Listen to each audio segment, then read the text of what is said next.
Hi and welcome to the PROB-C introduction video. First of all, you need to log into the study. If you have forgotten your password or username, please don't hesitate to email us and we can supply you with the information. This is the main project site. Here at the top you can see which hospital or clinic is currently selected as the active one. Most of you will only be associated with one clinic and will not be able to change this, but those of you who are associated with more centers, the first thing you will want to do is to select which center you want to view. This area enables you to create new forms for a patient. Once you have more patients associated with a center, you'll be able to select them from this list and then select the kind of form you want to create for that patient. As it is right now, I will simply use the default settings New and Screening and enroll a new patient in the study.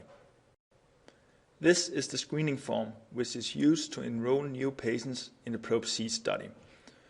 First of all, you will need to enter the patient's pseudo initials. I will simply type in 2 A's. Then we select birth year, let's just say 1990. Then you select gender.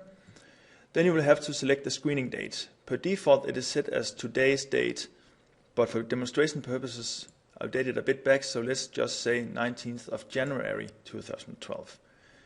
Then we say that the date of diagnosis was the 15th of January 2012.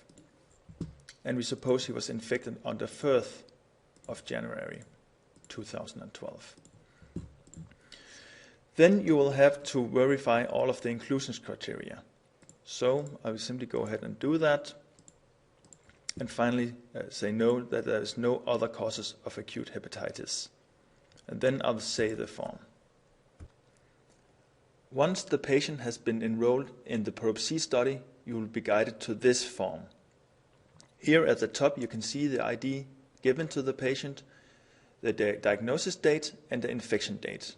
And here we have all the planned visits associated with the patient. Now we are back at the main form. If you remember, when I enrolled the patient, I dated the enrollment back to January, and that is why all these visits are now listed as overdue. The next upcoming visit is for week 48. If I had any incomplete forms, they would be listed here, and we will see this in just a moment. On the right-hand side, we now see a list of all the forms currently in the system for this center. If you would want to limit this list, you can choose a specific patient, a specific kind of form, and choose to show only that. And as you can see, we currently have no treatment follow-up forms, but we do have a screening form. Okay, now I want to enter some data for our patient. Let's just go ahead and pick week 4. This gives me the patient follow-up form. Here at the top we can see the patient ID, we can see the week. So let's just select that he did not drop out of the study. And week 4 would be around the end of January, so let's just say the 27th. Then follows all the data we want to collect for the visits. I will not go into detail about that now. Here at the bottom we can see the user who has logged in and created the form and also the date. This is only for information purposes, you cannot change these values. You do have the option to either save the form or save and complete the form. The difference is that save saves the form as a draft, meaning that you can go back, you can enter new data, correct some data you have already entered. Once you hit save and complete, the form is locked and you will not be able to update any data on it. So let's just hit save for now. This will inform you that the form has been successfully saved, and we can go back to the home page. So here we can see the newly created week 4 form. We can also see that it is listed under the incomplete forms because, as you saw, I only saved it as a draft.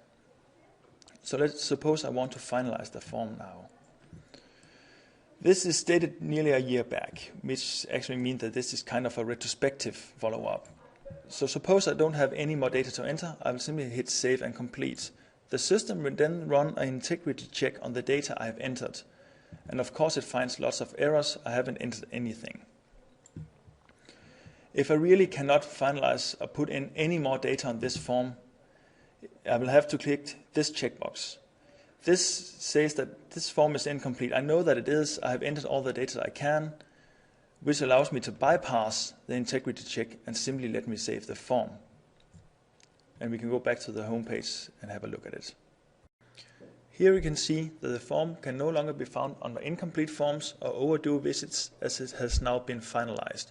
You can, however, find it here under the complete listings of all the forms. The last thing I want to show you is how to deactivate a patient.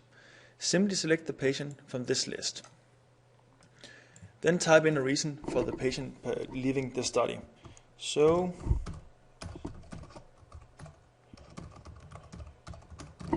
the patient does not wish to participate. Then you hit deactivate. As you can see, all the overdue visits and everything have been removed from these lists as the patient is no longer active in the system. You can find the patient here still and see why the patient has left the study. That's it. Thank you.